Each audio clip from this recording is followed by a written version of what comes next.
I'm going to take you through the rules and some frequently asked questions for Empire Grappling events, and I'm going to try and do it in 5 minutes or less. Matches will follow the IBJJF rule set for both gi and no gi. If you want some information on match times for this event, please go to the Empire Smooth Comp page and you'll be able to find that out there. We operate a more relaxed approach to uniform and attire. I'll go into more detail on that later. And the rest decision is final. This is really, really important because if a mistake occurs, which may happen, it can't be changed. We still want your feedback.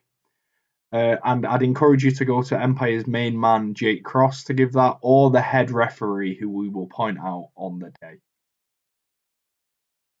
Empire categorises divisions a little bit differently to the IBJJF. This is because we've learned over the years not all our competitors are graded in Jiu-Jitsu. So I'll kind of expand on what division you should be in if you're not graded. So beginner and novice is the white belt division, but if you're not graded, that would be 0 to 2 years training in any grappling or MMA. Intermediate would be a blue belt or 2 to 4 years. Advanced would be a purple belt or 4 to 6 years of training. And elite would be 6 years plus or brown and black belt. I'll go into specific rules for elite later on. So the following techniques are banned across all belt levels. There are no neck cranks of any kind. This includes can openers from closed guard. There's no slamming to escape a submission. So a good example of this would be if someone catches you in a triangle, you can't just lift them up and Rampage Jackson powerbomb them to escape. That's not allowed.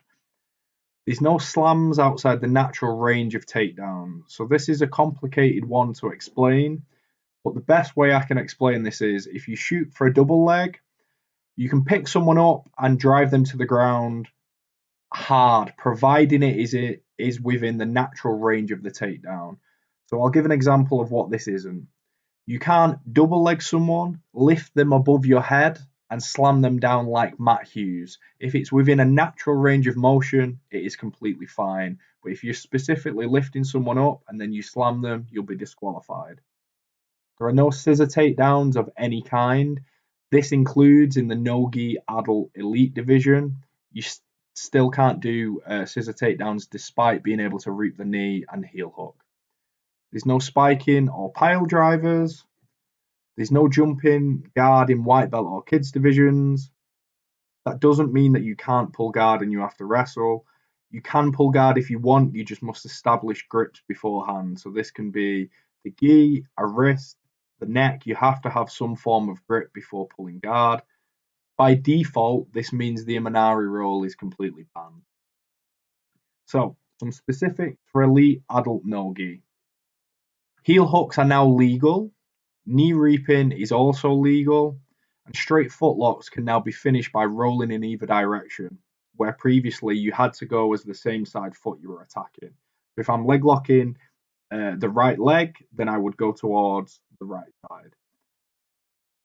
This doesn't mean elite is a free-for-all. All previously listed banned techniques like can openers, twisters, neck cranks still apply to advanced no-gi, so you can't do those. Heel hooks are only allowed in adult at the moment as per the IBJJF, but we are looking for feedback on that. If you're a Masters competitor and heel hooks are something that interests you, we are considering allowing them for Masters competitions in the future. So some additionals. There are no weight allowance. You can't change your division on the day. No growing guards of any kind because they can be used as a fulcrum, say in an armbar. As long as your gi meets the size standard, you can wear whatever colour you want. We love a camo gi, we love a pink gi. As long as it's the right size, we don't mind. You can also wear whatever rash guard or t-shirt you want. It doesn't have to be a ranked one. And you can also wear it underneath your gi. Wrestling shoes and singlets are allowed for no gi only. And any shorts you wear must be pocket free. If you want any more information, I'd encourage you to go to the IBJJF website. But there's a handy chart here which kind of outlines what's allowed and what's not. If you have any questions or you need any more information, please don't hesitate to email us. We look forward to seeing you at the event.